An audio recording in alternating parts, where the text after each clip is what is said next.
All right, thank you everybody for coming in. I'm just doing, I'm letting everyone in a little bit at a time, waiting for everyone to get settled. Now, this brings us to our inspirational interview today, and it is with Skip Whipcomb. He's a professional oil and pastel painter out of Fort Collins, Colorado, whose reputational work takes on a nuance of color when you view it up close. Welcome, Skip. Thank you so much for joining us today. Yeah, thank you, Michael.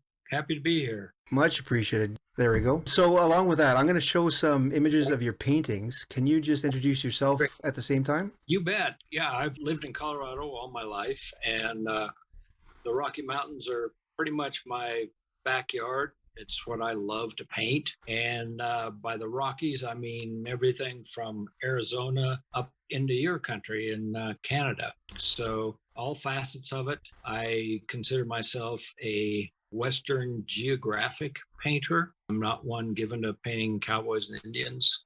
And I also enjoy very much, getting out of my territory, so to speak, and painting on the East Coast. I love the Northeast, like up in Maine and that area.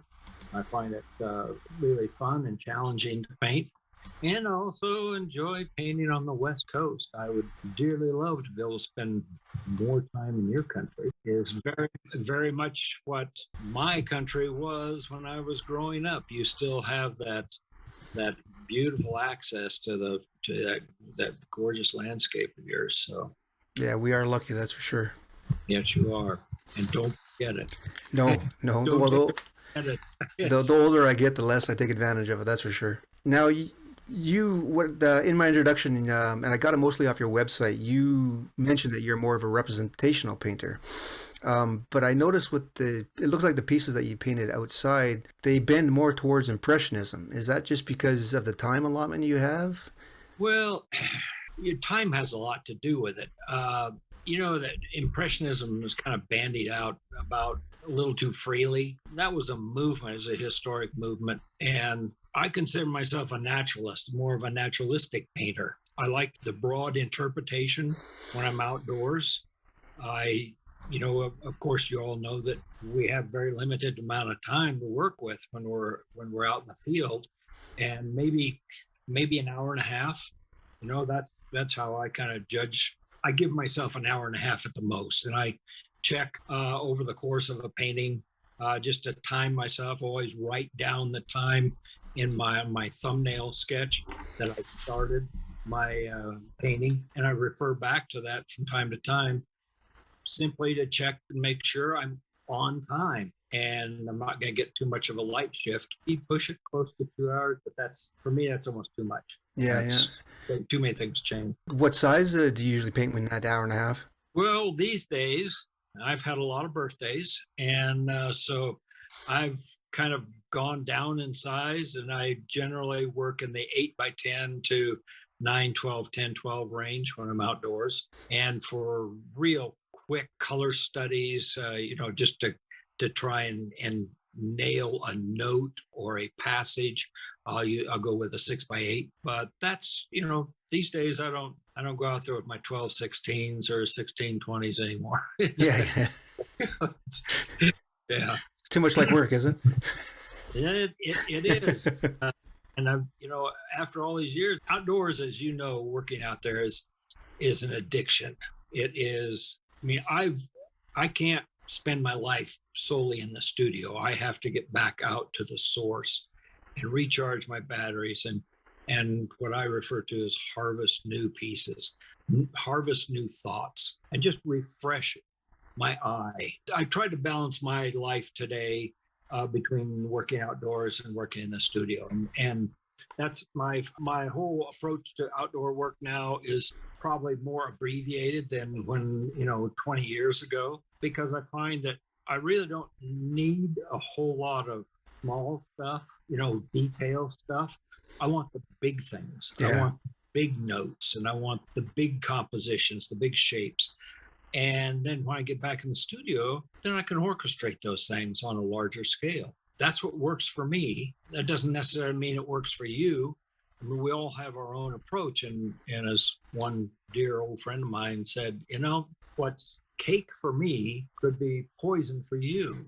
So we all come to this process by our own path, but we all still rely on those same basic principles that have to be there, what constitutes a good painting. Those are things we can never lose sight of. Yeah, yeah. And you're a big advocate of the big abstract shapes.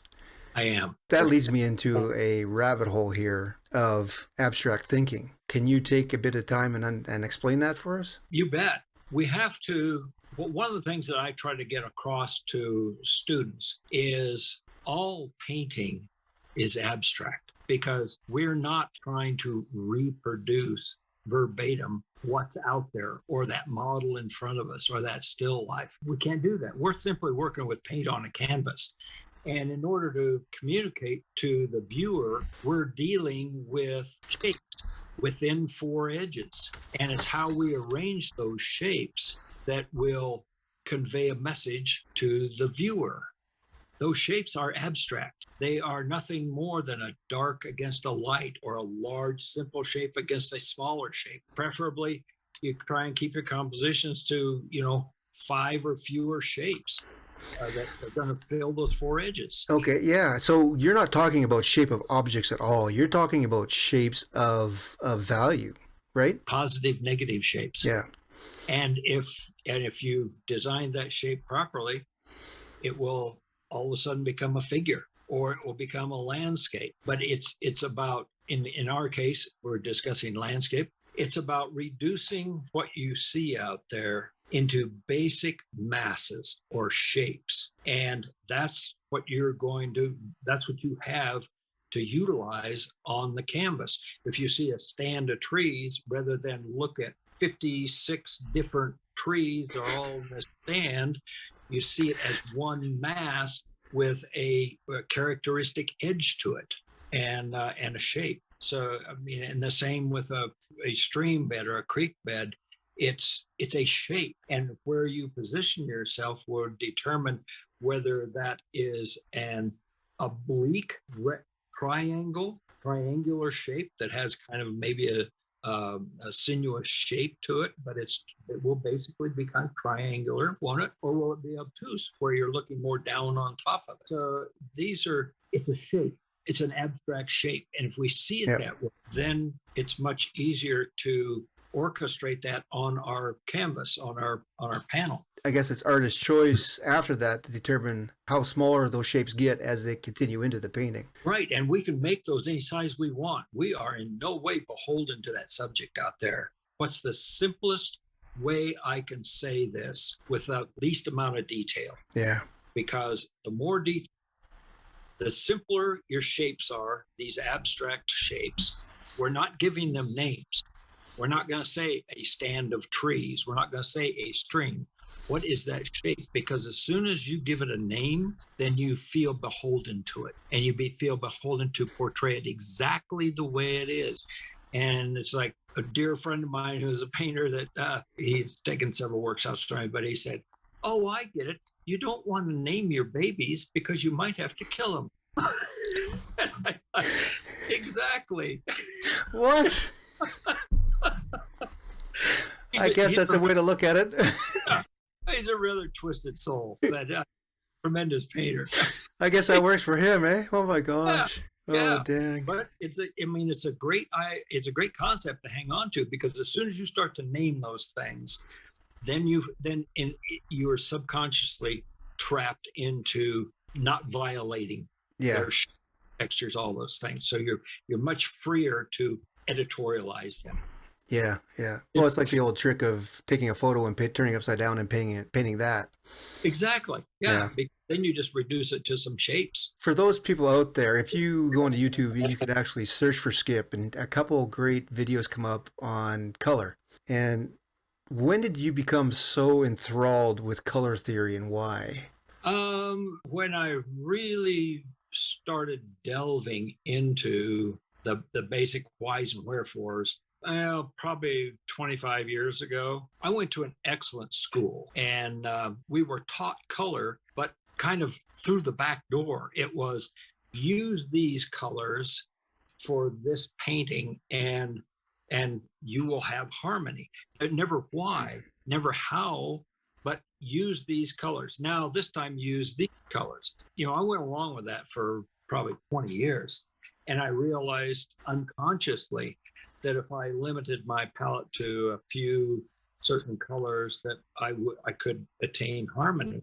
I didn't really know why or how. I just knew that if I limited myself, that I could get almost instant harmony. Well, then I came across the passage in Robert Henry's The Art Spirit, and I must have read that book, probably 20 times. I keep a copy everywhere, because it's one of those that if you're not familiar with it, you pick it up and open it up and start reading anywhere in it and be inspired. He made a comment in there, and it was a very subtle comment in one of his little talks. And he mentioned that if you need to understand color, and if you really want to understand it, you need to study the writings of Murata. And I thought, wow, after all these years, I had never noticed that passage. Who is this guy? Isn't that interesting, eh? That kind of started the whole thing. That just, it's like pulling on that thread in your sweater, and all of a sudden it just all comes unraveled. And that was kind of my little rabbit hole to squeeze myself into, and it just opened up a whole new world for me to chase down what used to be taught in all the great academy back in the mid 1800s in Paris and Munich, and in some of them in London, but the main centers were Paris and Munich. And this information was taught, color harmony was. And the more I researched, and the more of some of the old letters that I got access to, and some of the studio notebooks that I got access to, spelled it all out. And I went, holy smokes, here it is. This is something. Now I can see why those old guys referred to the laws of color harmony are as fixed as the laws of mathematics. That's a strong statement. It's a very strong statement, and it remains absolutely dead true today. And this is what I do now. I mean, I'm kind of on my mission. I really feel like I thoroughly understand it, and I understand it well enough to be able to teach it and explain it to people. And I utilize it every day in my work. So, yeah, that's, as far as teaching, that has really become my passion. Whereas for many, many years, it was just simply teaching the process. It's not that basic color theory is not necessarily something you would use in the field. In the field, you're out there to gather information as accurately as possible for your purposes. The studio is where your basic color theory and orchestration really happens.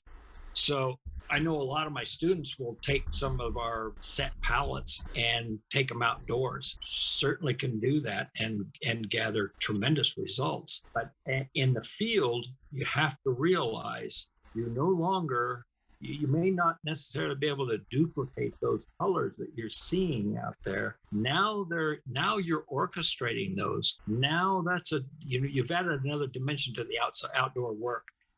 As if there aren't enough problems to deal with when you're outdoors. Yeah, no doubt. You would agree that mixing and matching the exact color that you see isn't really important in the end.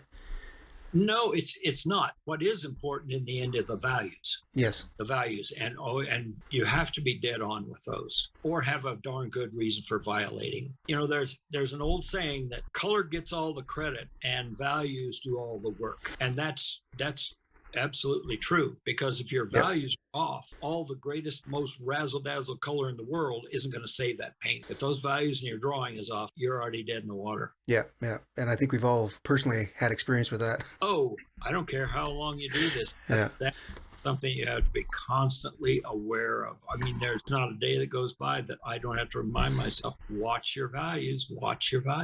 That's the hard thing about color too. Once you give someone black and white, they'll be able to match any grayscale you give them. You give them color, they're lost. Yeah, because that's just the psychology of color. I mean, there are certain colors that will, say, blues, for instance, will to the human eye will appear darker than it really is, and we want to paint it too dark. You just think about the blue sky and how often we painted that sky too dark. And warm colors like yellows and reds and oranges, especially outdoors, will appear. We register them as lighter than they really are. And so we're not painting them with enough chroma, enough richness. And so washed out and chalky. And again, that's kind of back to the way we perceive color. And one of 1,000 things that we have to stay aware of when we're trying to execute a painting. So, yeah. Absolutely. And if people out there didn't catch this, and this is essential because it took me a long while to figure this one out, but the answer to chalky colors, right, is chroma. That's it. You need to add more chroma to your paint. And so if you have a pigment that doesn't have enough chroma when mixed with white, you have to go to a more man-made pigment like a Hansa or an Indian yellow or something that has a little bit of punch. But a cadmium yellow, that's just going to die when you throw white into that. Well, see, the reason is because your cadmium colors are opaque. And as soon as you add white, they start to get chalky. Transparent colors, like you mentioned, Indian yellow or Hansa yellow or a gold ochre, which is basically in the tube looks just like yellow ochre, except it's transparent. And those you can add white to, and they'll maintain the chroma all the way up the scale. Yeah, it's quite amazing, eh? Yeah, yeah, it really is. But as with the cadmiums, we utilize the fact that they are opaque and the fact that they do gray. Mm-hmm. If we took say, for instance, a cad yellow and we mixed a phthalo green with it or a viridian, just the act of adding a transparent to that opaque then turns that mixture into one that will maintain its chroma up the scale. So, yeah, I mean, these are all things that we have taken into consideration. We go into great depth in a color workshop, all the basic physics or mechanics of paint and which are the transparent colors, which are the opaques, what happens when you do this, what happens when you do that, and just to expand color knowledge for painters, because color is one of those 5 basic principles that you cannot ignore if you want to make a fully orchestrated statement. Absolutely. You marked on another important point is you have to understand your pigments. If you're just going out buying Windsong blue, Robin purple, and all these other stuff and want it to work, you're going to have a heck of a hard time. You really need to understand your pigments and what they can do, especially if they're organic or inorganic. Exactly. Yeah, and that's another rabbit hole. It totally is. I mean, some of the rabbit holes you can go way down and it's not necessary, as long as you understand the basic fundamentals of how they work and why they work the way they do. You don't really have to delve some advice, because he's about to wrap up the course that I'm doing right now, my mentoring course. And he was mentioning a book that I had suggested to him. And this particular book is about color, but it goes down the deepest rabbit hole you can imagine. And I told him to be careful with it, because that can really, by going that far down into the substructures of color theory, which in this particular case were really designed more for the abstract painters, the ones that are painting basically color fields and non-naturalistic painting, it can really affect the way you think and can stifle your creative. It can really put a big weight on your concepts, your conceptualization. So as long as you understand the basic fundamentals, that's all you need. And if you need to acquire a little more, then you have this vast wealth of stuff out there that you can explore at your leisure. But never forget those basic principles. Yeah. What's this dangerous book? Do you remember? Oh, yes. For those who want to take the dive. It's a very small book, and the title is The Painter's Palette, A Theory of Tone Relationships and Instrument of Expression by Denman Ross. Interesting. Yeah. Thank you for that. You bet. Go ahead, order it, and feel free to hurt yourself. I'll hold off, I think, for a while. I got enough problems. I mean, because it's It will seem really overwhelming at first. And like this fellow had mentioned, he said, when we started out and I first got the Ross book, I opened it up and he said it was like studying quantum mechanics in Greek. I Oh, had no fun. clue as to what I was reading or what I was looking at. But once he got in and we started really working through the exercises that we do in the course, he said, now I completely understand what he's saying. Yeah. Makes total sense. He had that breakthrough, right? Yeah. I mean, Yeah. because in the course, he had to work through the exercises and different forms of color structure to create harmony and these different color sets. And they, anything from a complementary to a split complement. Add your basic triads, whether they're primaries, secondaries, or tertiaries, and on into dynamic triads, which are a 3, 4, 5 Yep. on the scale, and on into all these things. And you select the one that's going to work best for what you want to say. And I think probably the biggest problem most artists have in the beginning is, how do I decide what I want my color field to be? And again, it just simply with practice, it becomes intuitive. And you go, well, I want this to be a warm, high key piece, or I want it to be mostly.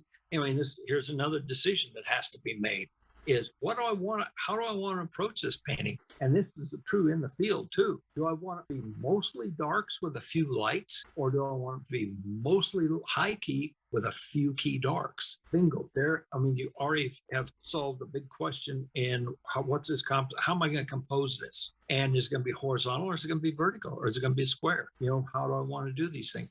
So right there, you're narrowing down. You're ticking the boxes off of, how do I want to orchestrate this thing? Yeah. How do I want it to say what I want it to say?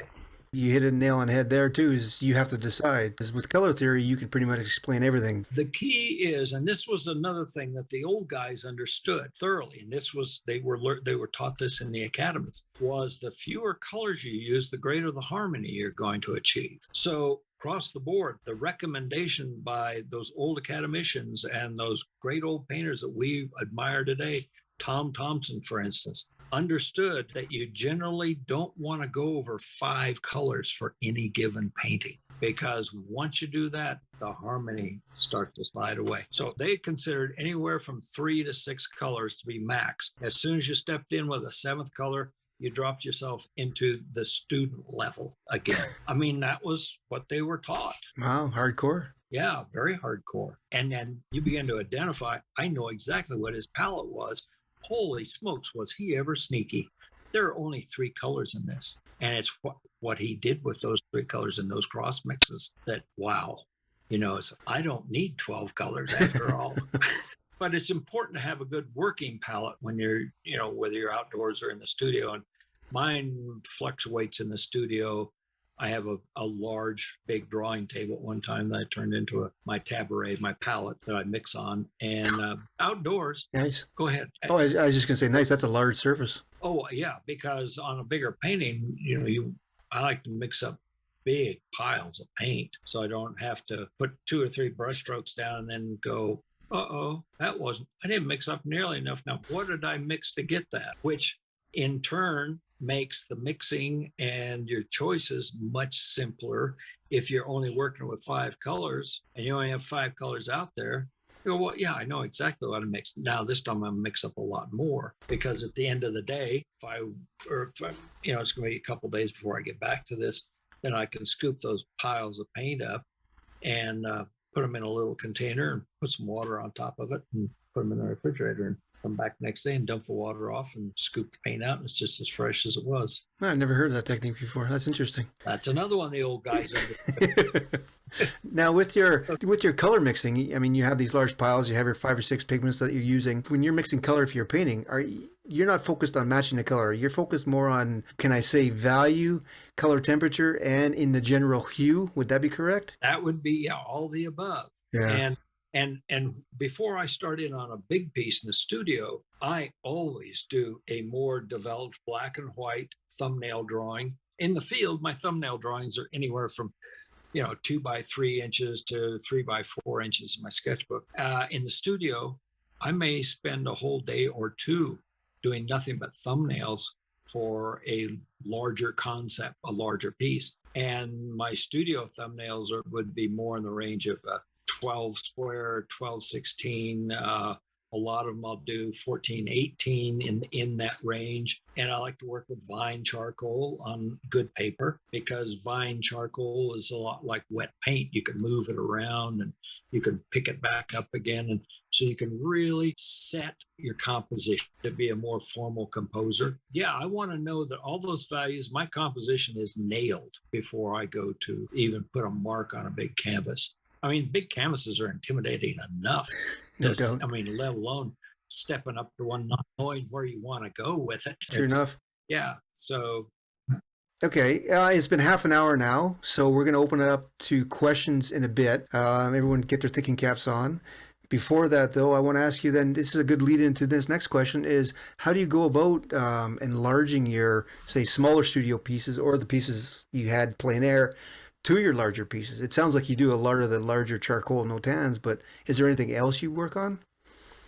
yeah, I'll do a color study. I will do a color study that's larger. Say if I was working 810 outside, and I've really tightened the composition up on it. I'll do a color study depending on the size of the big piece, but usually at least 11, 14, 12, 16 in that range, so that I'm working more bugs out at larger, that little bit larger. Yeah. And I'll spend a couple days on those color studies. And I just want to know, I want to be able to step up to that big canvas with total confidence that I've worked out everything I can to this stage. Because Lord knows, once it goes up big, it's like one of the great heavyweight boxers said, you got to have a good plan going in, because it's the first time you get punched in the nose, the plan goes out the window. Absolutely, absolutely. So with your color studies, are you working different triads or different theories? Okay. I'll work up different variations of one that I think this is the direction I want to go. And usually as soon as I start exploring just cross mixing, I buy those cheap canvas panels from like Blix. They're just a gesso, I'll buy them by the case, like 12 they come 12 in a case. And so they're always in the studio, and they're usually like 12 by 12. That's why I do my color experiments on triads or double complements or whatever. And I test them. And if it's kind of going the way I want it to, I say, well, now if I altered this color a little and went more, rather than a cad red, what if I went with an Indian red? How's that going to affect all my other combinations? And I'll work it back and forth until I settle on and go, okay, this is where I want to go. This is where I want it to go. And then I'll do a color study of my subject. Interesting. So you almost never have a set palette. You choose your painting's colors based on your color theory experiments. And that's why it's important. Well, I tell my students that, save those test panels, your color test panels, because those become an invaluable resource over time in your studio, because you've already done the work and you know what they are. And now it becomes a color library that's very personal to you. And those are tremendous resources, just like all your field work is. It's just a tremendous resource in the studio. And not only that, the experience as well, creating all those, right? Exactly. Yeah. It's sharpening your eye and sharpening your thinking, so that your color thinking does become more intuitive. All right. So if anybody has a question, please feel free to unmute your mic and ask, or throw it into the comments. Oh, here, Marnie. Yeah, I have a question. So when you create a double complement, you're just using the tube colors for those colors that you choose for that double complement, or are you actually using a standard palette that you're mixing the double complements? You can go either way. I will initially see if I can achieve what I need with tube colors. So to minimize, say, a particular, we'll use yellow green, for instance. If I can get a tube color in the yellow green that is exactly what I want, then I'm certainly going to go with that. But if I can't, say I want my yellow green to be more of an ultramarine and say yellow ochre or gold ochre, so really, really subtle, then obviously I'm gonna have to mix that myself. And in that case, then I would mix up a big pile of it, a big batch of it. I wasn't constantly remixing. I hope that answered your question. Yes, thank you. It does. You bet. That's a big risk if you're going to mix all that paint up and it doesn't work out, eh? Well, you know what? Paint is our language. I mean, we use it. It's our vocabulary. So you can never be afraid to throw it away. I mean, holy smokes! Over the course of a major painting in the studio, I'd venture to say more paint ends up on the floor than it really is on the canvas, because I like to let it dry and then come back and scrape it. Oh, And interesting. oh yeah, yeah. I mean, you get all these subtle shifts, these nuances of color. You know, I like on close examination to feel like a real rich tapestry. I can't go in and attack a painting 2 or 3 days on end and go, okay, there it is, all in one fell swoop, all prima. I tried that years and years ago, and it just wasn't me. In fact, for several years, I felt because I couldn't paint that way, that I wasn't cut out to be an oil painter. And that's when I went to watercolor and pastel, and I thought, okay, well, this I can handle. Until I realized at some point that, wait a minute, there's more than one way to approach this. And that was from going to museums and look at some of the great painters that I've always. Well, yeah, and they let everything dry before they glazed over, right? Oh yeah, where they Yeah. glazed it, scraped it, or even you look at those Carl Wungus paintings, and they look at the backgrounds of those big wildlife pieces. Holy cow, that guy, boy, there's a great example of a guy that really knew his stuff and loved the abstract qualities of the shapes. Because you look at those up close, and the Glenbow in Calgary has that beautiful collection of Rungius paintings. You can just about put your nose on them and really look at what he was doing. I really like what you said, though. You said your painting, you want it to be like a colorful tapestry. I've never heard that before, and I think that's a wonderful way to think about it. Well, and that goes back, you know, harkens back to what we were talking about. What is abstraction? That is abstraction right there. I'm not terribly concerned anymore with the subject. I'm concerned with those shapes and the richness of them and the texture and the color feel. It's at that stage, it's no longer subjective. It's all about, it's letting the painting be a painting. Absolutely. And it's what I refer to as developing this thing up to the point that it actually has life, and it now tells you what it needs, and you get that wonderful rapport between you and that painting. And every one of them is different. So just like kids, it's like people. I mean, some of them take a lot more work to get that conversation going, to get that rapport going with them. And you know, and oftentimes right when you're at the very edge of saying, wow. And oftentimes right at that point, you'll get that one spark that you say, oh, now I see what it's asking for. This is the way we're going. Nice. So yeah, you have to be sympathetic to that. There's a question here in chat. Your pastel work on your website is just beautiful. Curious if they're soft pastel or oil pastels. Soft, yeah. I don't use oil pastels at Yeah, all. I don't know many people who use oil pastels, actually. Actually, I have those big oil sticks that you can get. You know, they're Oh, yeah, I've seen those, yes. large, yeah. And those are oil paint, basically in a stick form. And I have great big ones that are white and of black, and they're great to work and mix and move around on some good paper. It really takes them well, and fun to work in black and white. Oh, man, now you're going to have me run to the art store and pick up a couple sticks.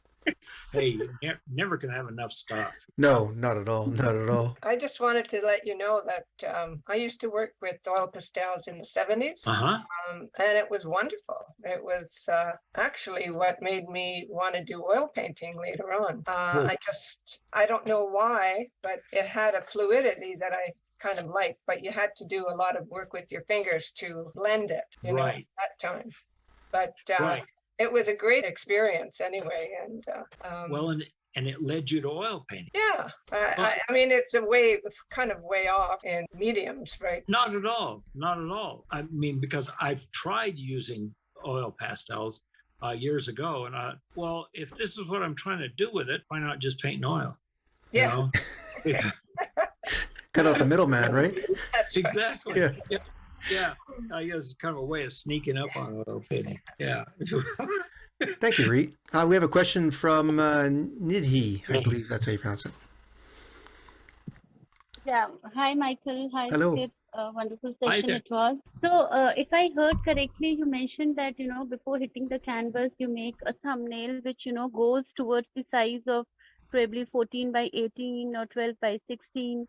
Then Oh, does it still remain as a thumbnail, or it more or less becomes like monochromatic version of your painting where you will put colors as well? okay. I'll follow what you say. Okay. Yes, it's basically a monochromatic version of the painting itself because I know you're referring to the.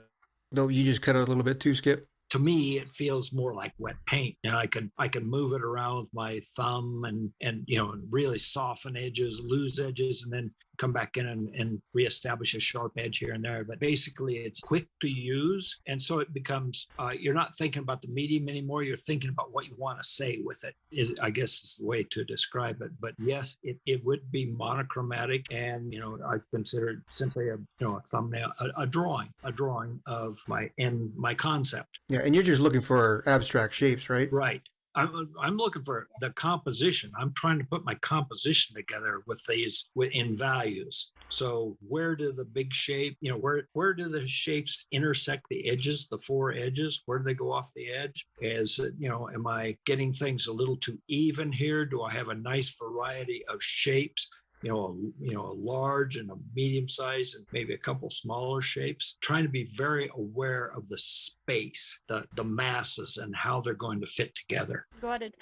Do you have any around that you can show us? In fact, I have you familiar with an exhibition here in the States? It's called the Prix de West. I have two of my studio thumbnails that I just finished off a little bit, just pulled them together a little bit more and put them in the show. They're both 14 by 18s, but that'd be a good place to get an idea of my studio drawings are not quite as finished as these two that you'll see in there, but I'll give you a good idea. Thank you so much. Anybody else have any questions? Okay, well, people are thinking, you've had a long career now, and there's probably a lot of things you've learned. What would your top piece of advice for you to yourself 30 years ago? Probably try to be more of myself than I was. I think 30 years ago, I still had mentors that were nudging me into a certain direction, and I was trying to do that. And if I'd been more, I guess, stronger and been able to say mostly to myself, well, I don't want to go that way. I'm going to continue doing what I want to do. Yeah. Don't be so worried about what these older guys are trying to say. I mean, you listen to them, you take all that information, and granted, they had my best interests at heart, but I was at that time, I know when I first came out of school that, you wanted to please your teachers. You wanted to learn this stuff. You wanted to get better. And oftentimes when you're trying to get better, you might be fighting against yourself. But conversely, we don't know that until we do it. So it's so true. Yeah. I have a question. Absolutely, Reed. Has your painting evolved quite a bit since you first started painting? Have you been pretty true to yourself, or have you gone from one extreme to the other? Well, it's kind of like watching your children grow. You don't notice it on a day-to-day basis, but when friends only see you every 6 months or once a year, they remark on how much the children have grown. And I think painting this journey, and that's the best way to describe it, is it's a journey. It's not static, because the more we learn, the more we want, then we have higher expectations of our performance. Mm-hmm. And we want our performance to have more refinement to it. And so you're constantly questioning, how do I get here? It's like, standing at the bottom of a mountain and saying, well, okay, I can see the top up there, and that doesn't look like all that far away. So I start climbing, and I get part way up and realize, oh my gosh, this is a false summit. There is so much more to this than I thought. That's what the painting process is to me. And so in answer to your question, I guess I don't see the change in my work like other people do, but I know the change in my focus, especially now that I'm older. I'm at a point where I only want to do what I want to do. So I have some things I'm very keen to get on with, and that might not be acceptable at some of these big shows. And I'm okay with that. because before I shuffle off, I want to do some of these things that I really want to do. Thank you. You bet. Thank you. Just had a question pop in the chat. Do you use a standard plein air color palette versus the many colors you use in the studio? I'm not sure what the standard outdoor palette is. I use the same palette that we were taught with in school. Yeah, sort of any standard. Your standard. Yeah, my standard. Yeah, and I use the one that we used in school because I'm very familiar with that. Now, that doesn't mean that I won't substitute some colors depending on where I'm going outdoors, what geographic location I'm going to. I might shift a couple of colors in or throw some other tubes of paint into my spare paint box. But my palette these days is based off of two different ones that I've used for years now. One of them's a 4-color palette. And that would be cad yellow light or cad yellow medium, cad orange, alizarin crimson, and ultramarine blue deep. It's a 4-color palette. And that is one that I will step back into if I feel like I'm getting weak with my values outside, because with those 4 colors, you really have to focus on values. And that's sort of my backup, and that I fold into that as a 5-color palette. And that is yellow ochre, cad lemon, alizarin crimson, or quinacridone rose, cobalt blue, and viridian. And those got some overlap there. So basically it was an 8-color palette. Yeah, that's quite a different palette. Yeah, well, I mean, those colors are always out on my outdoor palette. They're always out there. Gotcha. So that if I'm, like I said, if I'm feeling I'm overlooking values, then I'll only work from those 4 that I first mentioned. Okay, gotcha. But the 5-color it is a tremendous palette, and that will also really force you to see values too. You can feel free to go outside with that 5-color palette and paint any subject anywhere with it, any location. Yeah, for sure. Sounds very versatile, that's for sure. But when you get into the studio and you've done your different color versions, your palette is going to change particularly to that system that you're going to be using, correct? Oh, yes. I'm just going to walk over here and I'll show you there you can see my studio palette. Oops. All right. Kind of working in reverse. Yeah, it looks like you snuck a chartreuse green on there. Oh yeah. Well, and here's my tabaret. Now, there. Those are called convenience colors. The pile? You know where every single color is, I bet. Oh, well, pretty much. Yeah. Oh, that's so funny. They kind of gravitate to their families. Yeah, without a doubt, right? Oh, that's so funny. Yeah, when you work in a studio, you need, I think I mentioned a little while earlier that if I can find a tube color, and I do have my favorites. I mean, I have my favorite olive greens, so I don't have to mix them. Or if I do have to mix, I can just bump them slightly with another. But Winsor Newton's olive green is very warm, and Vasari's olive green is cool. And I like that. I mean, they're both olive green, but they handle differently, and they have a different character. They each have an earth color in them, of course, at the risk of, getting into the weeds on pigment colors and stuff. That's, we could spend another 2 hours on that. But I like the character of them. I know they're absolutely permanent. And so there's no concern, no worries there. If I'm using Winsor Newton's olive green and I want to neutralize it a little with some alizarin or some rose, and that's going to be an important color in my 3 to 5 color palette, then I just mix up a bunch of it. I will go the most convenient way possible in the studio. So if there's a tube that will get me really close, by golly, that's added to my collection. Yeah. It just makes everything a little more efficient. Yeah, exactly. Yeah. It's hard enough as it is without compounding things. And I mean, you can make it as difficult as you want, but at this stage of the game, I like to keep it fairly easy going in, because Lord knows it's a battle once you step up to that canvas. Yeah, if it's a battle for you, it's an outright war for someone like me. Well, no, I mean, it's a battle you welcome. Okay, which one of us is going to walk out of the studio today? Is it going to be you or me? That's funny. We're just after 7 o'clock. Do you have time for one more question?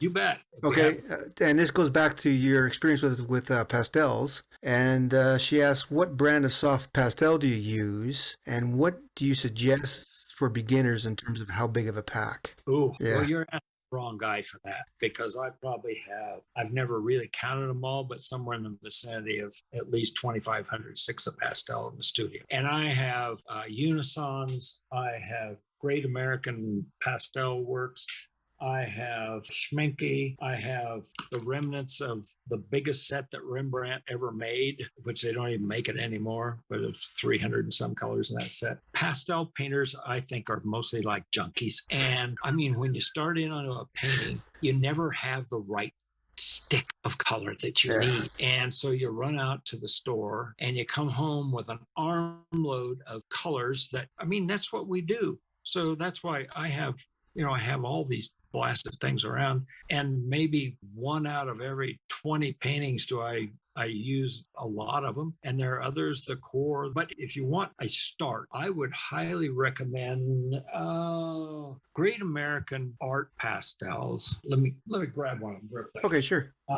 Great American, I've got enough of them. It's called Artworks, Great American Artworks. They're out of, I think, Cincinnati, Ohio, but they make a really soft one, and it goes down like wet paint, which I really like.